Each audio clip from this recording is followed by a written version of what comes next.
You asked for more indigenous technologies, and so today I'm going to tell you about how Native American peoples kept track of time. Before we begin though, I just think I'm feeling a little flat. Much better. Let's start by talking about Mesoamerica. Their primary tool for keeping track of the sun, moon, and planets? A simple but powerful invention known as the almanac. The word might not ring a bell to you except for some vague memories of Back to the Future, but almanacs have a pretty important purpose in the pre-internet culture. They're books that document something day to day, like sports scores or weather for farmers. This helps when trying to predict the weather in the future, such as when to plant and when to gather. One of the oldest almanacs from human history comes from Mesoamerica. You might have heard about how the Maya were obsessed with the movements of the stars and planets. This is how they did it. Their books contain the movements of the stars and the planets, especially the planet Venus. I guess they had a special relationship with that little guy. The almanacs were made up of 260-day cycles that they called day counts, and each day had a special meaning based on its location within 13 cycles of 20 days. That sounds weird, but let me explain it like this. I'm writing this video on a Sunday, which is day 1, or is it 7, of a 7-day cycle within a 31-day cycle. If anything, the Mayan calendars are a bit more consistent.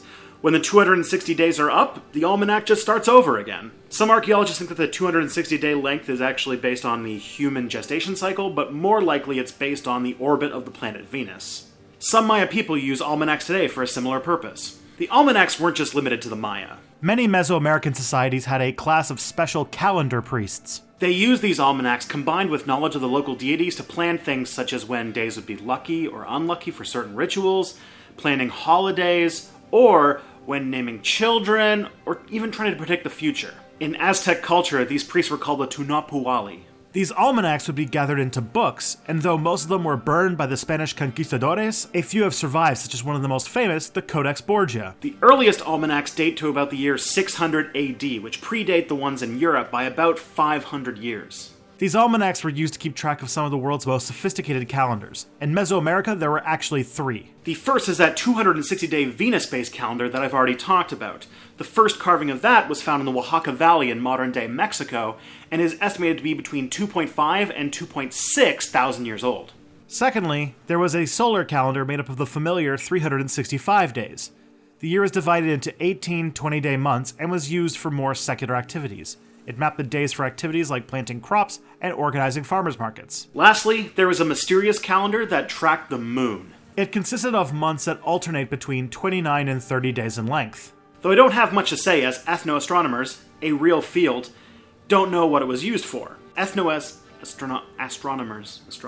What makes these calendars amazing is just how accurate they were. Without telescopes or even the concept of fractions, they made a calendar so precise the length of the year was only 19 minutes off. At the time of contact, this feat had only really been rivaled by the Chinese. While the Chinese had the math and telescopes to measure the cosmos, Mesoamericans did it with only shadow casting devices, observations, and really good record keeping. As far back as 2,400 years ago, we have records that the Venus and Sun calendars were used side by side. Their interlocking systems meant that the combined dates repeated only every 52 years. They call this span a calendar round. Think of a Mayan calendar as wheels within wheels within wheels, spinning faster the deeper you go. It's kind of like a clock with a lot of hands. The Maya used these calendar rounds to keep track of historical events, and called them the Chiamupili, or roughly translated, a year bundle. They had an even longer one called the Baktun cycle, or the long count calendar, but it had fallen out of favor by the time the Europeans arrived. This is the one that reset like a clock striking midnight back in December of 2012. Yeah, that's what that whole thing was about. Oh, one interjection rant? Some people think that this is a Mayan calendar. Sometimes even Crash Course says that it is. The Mayans developed complex mathematics primarily used to create calendars that do not predict the end of the world. But this is all wrong. The stone is currently in the National Anthropology Museum in Mexico City. A place that I have been and everyone should go once in their life. Archaeologists call it the Aztec Sunstone. The stone is a 3.6 meter, 23-ton basalt slab that is one of the most iconic symbols in Mexico. It's even on their money. It's not so much a calendar as it is a record of the Aztec creation myth. So it's not Maya and not a calendar. Alright guys, this is the Aztec Sunstone. I got it actually at that museum, and it is not a calendar. That is a Mayan calendar stone, and it is a calendar. So, not calendar, calendar, not calendar, calendar. Okay, rant over. Let's get out of Mesoamerica and look at some other calendars. Some of the oldest in the Americas come from modern-day Montana and Saskatchewan. These are medicine wheels, and the stone spokes on these wheels were aligned with the rising of stellar constellations on the summer solstice, effectively showing where you were within the year. These calendars were found in remote areas, such as on bluffs or hills, because it'd be easier to see the stars that way. One of the biggest ones in Montana is called the Bighorn Medicine Wheel and thought to be several hundred years old based on how it's aligned with the stars. Another wheel in Moose Mountain, Saskatchewan is estimated to be 2.6 thousand years old. That's around the time the Buddha died. Down in South America, the Inca people had an empire in the Andes Mountains. Around the year 1000 CE, they made a calendar of their own. This calendar is mostly focused on the length of days, running from the summer to winter solstices. They even measured these with roads that led to the famous Temple of the Sun. The Inca also measured moon phases to determine when religious festivals would take place.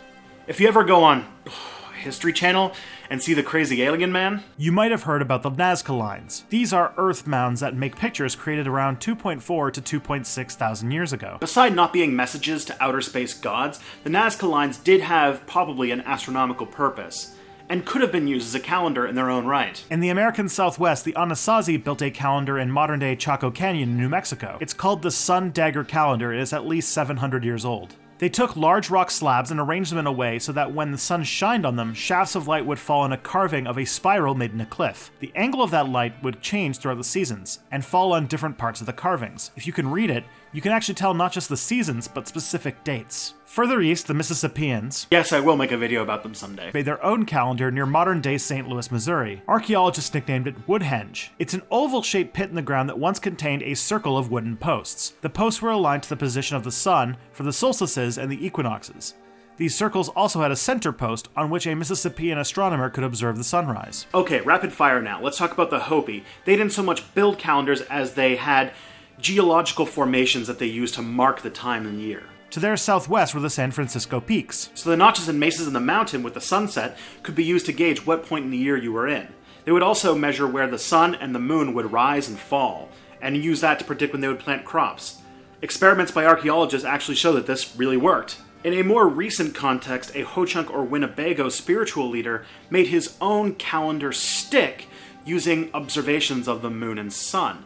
This stick was made in 1800 and is predicted to be the most accurate example of a calendar made in North America. Lastly, the Lakota have their own calendar. It has 13 months or moons, and each moon is 28 days long. The year begins in the spring and focuses around the seasons of planting and hunting. They knew on certain moons when to change lifestyles. Different Lakota groups might have different names for these moons, but they function the same. I know this was a bit of a strange video. Calendars? Really, Tristan? But I wanted to show you because it shows off just how sophisticated these cultures are. These societies to this day are really amazing, and it shows just how much work it takes to just keep track of time. Thanks for watching, everybody. If this is your first time here, make sure to subscribe down there and click the little bell notification to get more history in your life. If you're already subscribed, awesome. There are a ton of secret projects, and you can find out about them by signing up for the email list down there in the doobly-doo. I want to thank these patrons, as well as Don and Carrie Johnson, for their support on Patreon. We're actually very close to the next stretch goal, in which I'm going to make a video about the history of the swastika. So if you want to contribute towards that, maybe check out some of the perks they have. And of course, stay tuned for more Step Back.